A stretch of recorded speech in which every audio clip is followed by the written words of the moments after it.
You were told that education was your key to freedom, that if you just worked hard enough, listened long enough, and memorized well enough, you'd eventually unlock a life of meaning, wealth, and wisdom. But what if that's not true? What if the very system that promised to set you free was designed subtly, quietly, systematically to keep you in place, to program you not to think, but to comply, and to measure your worth not by your insight, but by your obedience? You see, when we say education, most of us imagine growth. But what if education, as it's practiced today, isn't about growth at all? What if it's about containment? And what if the most dangerous thing you could ever do is learn to question it? Let's start with a simple observation. When you enter school, you don't begin with freedom. You begin with a desk, a schedule, a bell. You are taught when to speak, when to be silent, when to ask for permission to move your own body. And we call this preparation for life. But ask yourself, what kind of life are we being prepared for? Are we being shaped into thinkers, creators, revolutionaries? Or are we being shaped into employees, consumers, and compliant citizens? The philosopher Ivan Illich once said that school is the advertising agency which makes you believe that you need the society as it is. Think about that. Click subscribe to this channel to get more profound insights. Now here's where it gets deeper. You're told that education measures intelligence, but what it actually measures is conformity. It rewards those who follow instructions, who memorize facts, who regurgitate approved answers. And it punishes those who question, who deviate, who think differently. The entire structure is built around external validation grades, rankings, standardized tests. But what does that really teach you? It teaches you to crave approval, to fear failure, to outsource your self-worth. And over time, you begin to internalize a terrifying belief: I am only valuable if I perform. That's not growth. That's domestication. Let's step back and ask something radical. What is the purpose of education?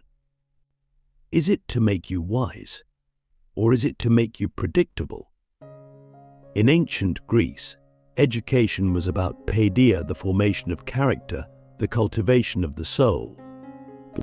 In Taoism, true learning is unlearning, returning to your natural way of being.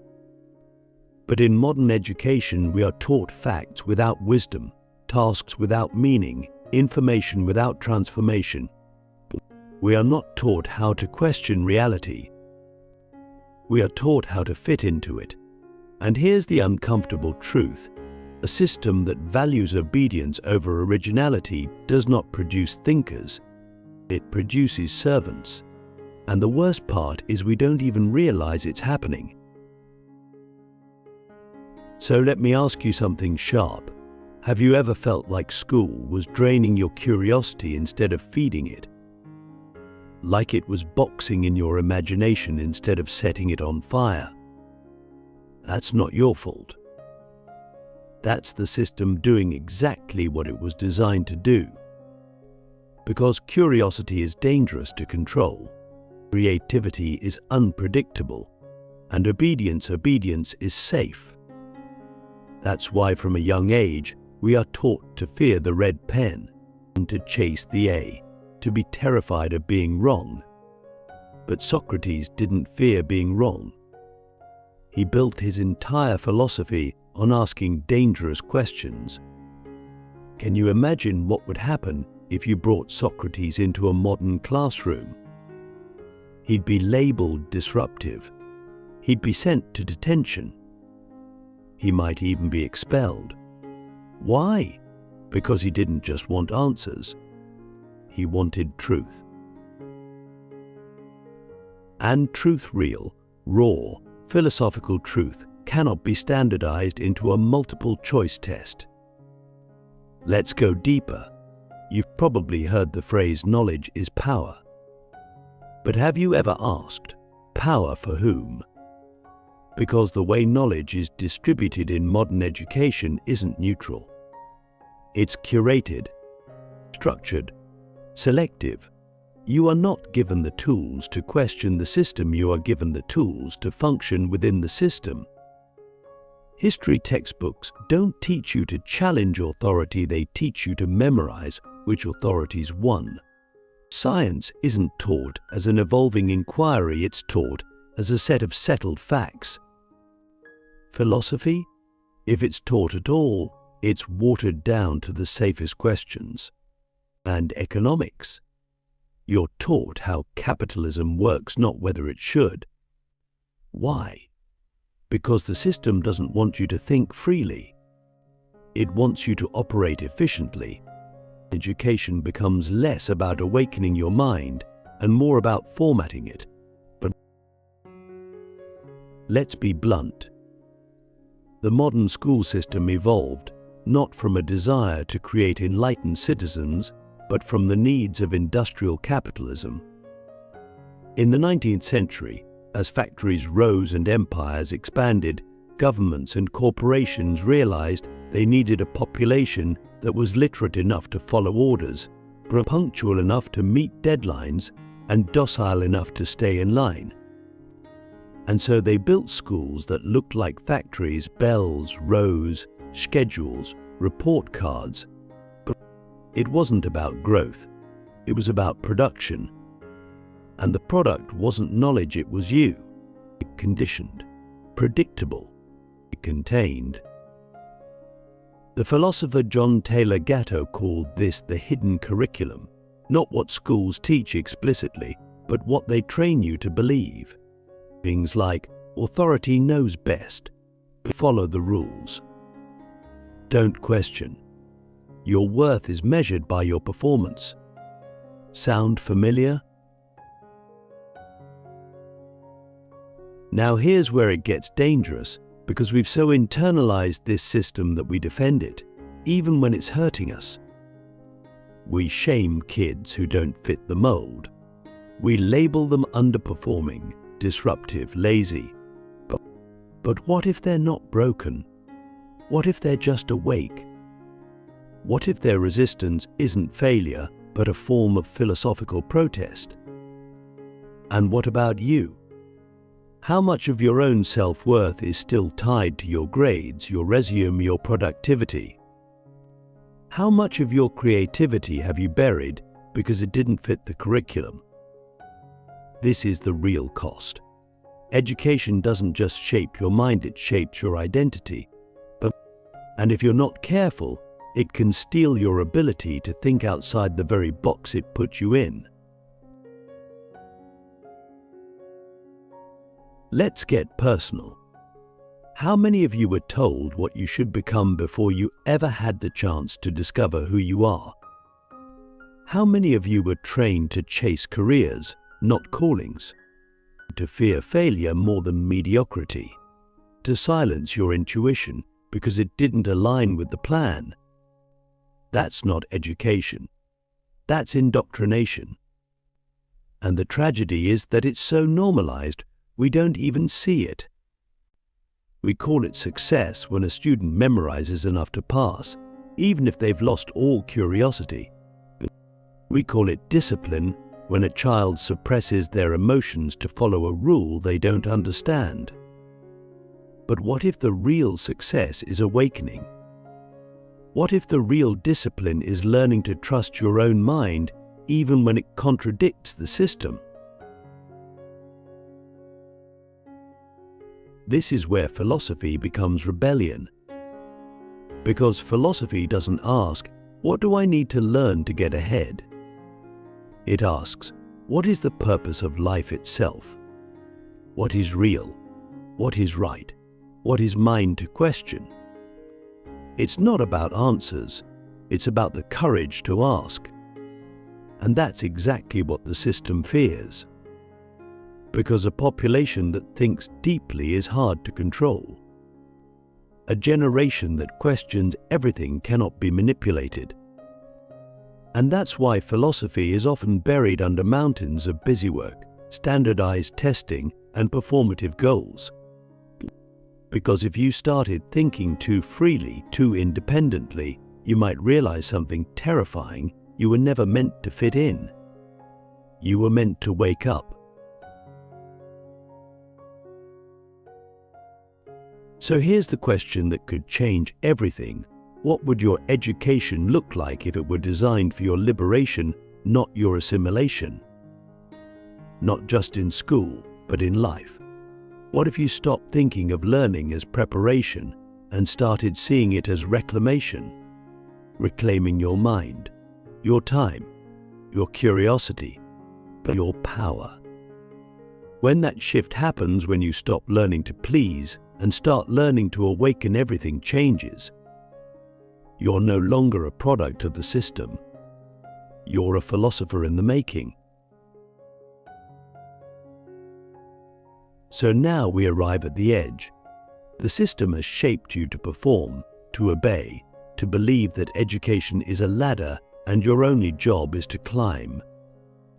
But what if the ladder is leaning against the wrong wall? What if the higher you climb, the further you drift from yourself, from your curiosity, from your freedom, from your soul?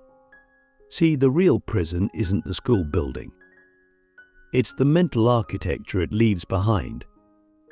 Even after graduation, most of us still live in invisible classrooms, still chasing validation, still fearing failure, still waiting for permission to live as we truly are. And the bell rings, and we still sit up straight, even when no one's watching. That's the final trick of the system. It teaches you to self-police, to become your own warden. So how do we break free? Not by rage alone, not by burning it all down, but by reclaiming the one thing the system never truly owned: your mind. And that begins with a single, dangerous act: asking your own questions. Deep questions. Uncomfortable questions. Questions no test will ever cover. But what do I actually know? Who taught me what success means? Whose voice is in my head when I call myself a failure? What if everything I was taught about achievement, intelligence, and worth is just a script? The moment you start asking those questions, you're no longer a student of the system. You're a seeker, a philosopher, a human becoming.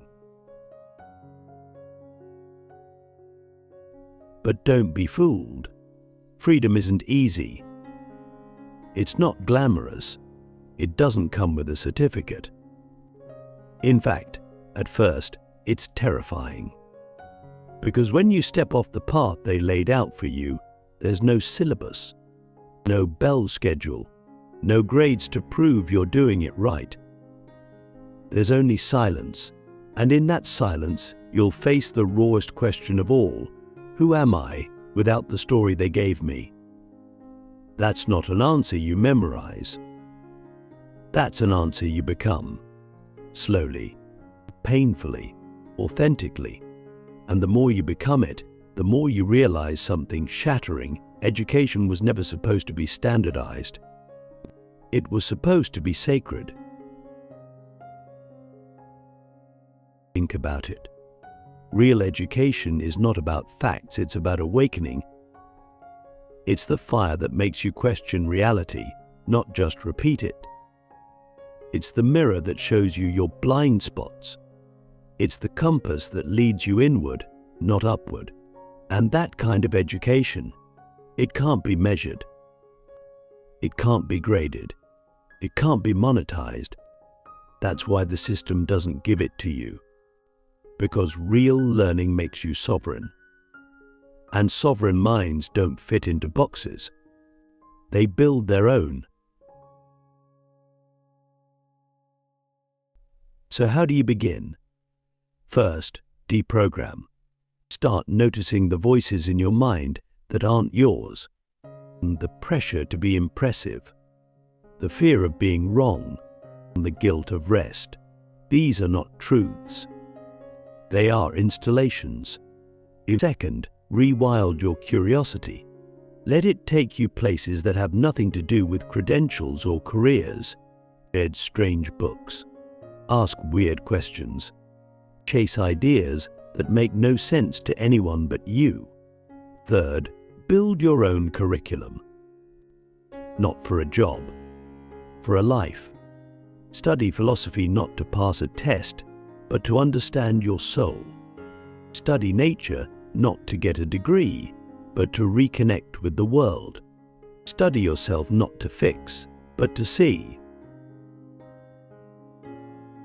And finally, unlearn the most dangerous lie of all, that your value is something to be earned. It's not. You were born with it.